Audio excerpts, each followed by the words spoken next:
Hey, Robert Wilson here from 5 Star SEO. I have a consultation tomorrow with a potential client, and there was a couple of red flags right away. First, they have a ton of pages on their website, about 1,200, which is fine, which is good actually, usually. A lot of those pages are often blog posts, and Google likes when your website is not static and you keep adding content. However, what I've noticed is they have an authority score of only 6, which is not that unusual, but it's unusual for a website that has a lot of pages. So that means that a lot of their pages probably aren't being indexed. I don't have access to their Google Analytics or Search Console, so I can't confirm a lot of things.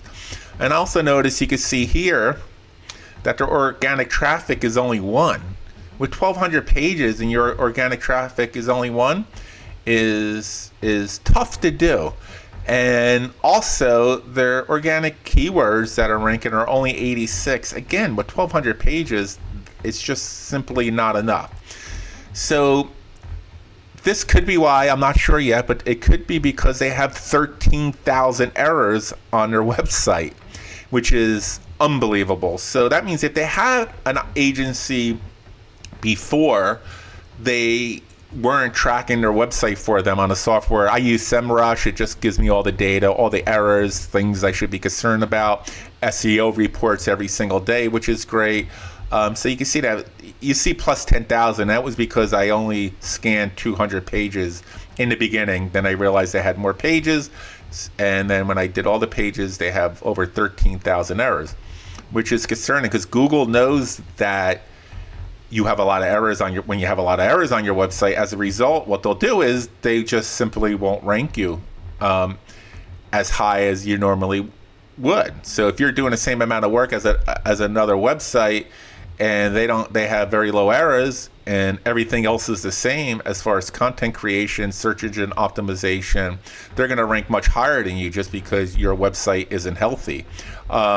So then what's fascinating about it, when I click here, it's going to give me some of the errors.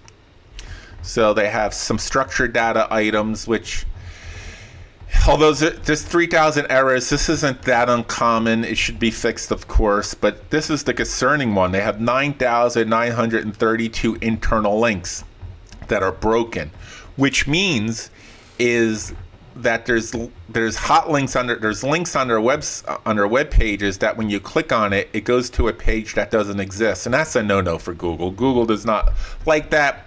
They think that you're just not keeping up to date with your website. It certainly makes it not user friendly. But out of these, the good thing about the software is they tell you what page they're on and what links are broken. So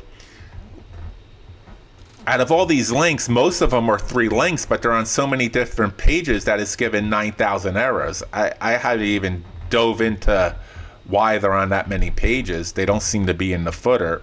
So that's a whole other can of worms, but you'll see that you can see the end of the permalink. It's all basically the same link. But it's still 9,000 errors according to Google, over 9,000 errors. So these have to be fixed if they want to have a reasonable chance of ranking well, and they happen to be in a competitive industry, which creates more of a problem. So there's 2 things. Hopefully we can do a search and replace. It's a WordPress website. Hopefully we can do a search and replace where we can say, hey, we want to find this link and replace it with a link that works, and then that'll speed up the process. However, that doesn't always work, and so I would be a little bit concerned with that. If it doesn't work, you got to figure out how to fix this. It's going to be a little bit more involved. If it does work, it could just take a few hours and all is set, and there might be some weird things that on the back end you might have to fix, but it's good to do this work on a staging site, so you're not messing with the with the site that's live. So that's how I would handle that.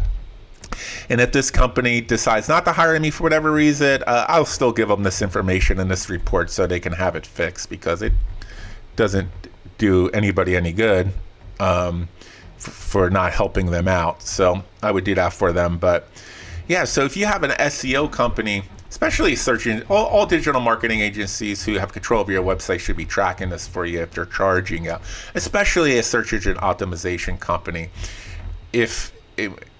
But often they don't, because it does cost money for me to continually have my clients on this type of software, and it does cut into the bottom line. But for me, it's a peace of mind. I get reports every day. I know when there's a problem. I know when someone's website is down right away. And if you do have an SEO company, or if you're thinking about hiring somebody, make sure that they track all this information. If you would like for me to do a free website audit for you, feel free to reach out. I don't mind doing it for you, and we can see what's going on with your website. Most people are actually surprised. Think of a website as your home. You're sitting in your home.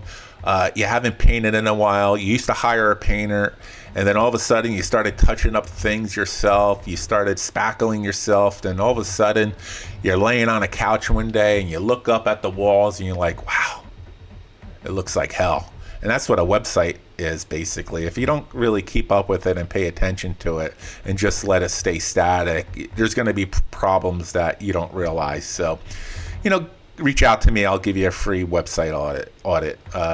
Thanks, everybody. Have a fantastic day.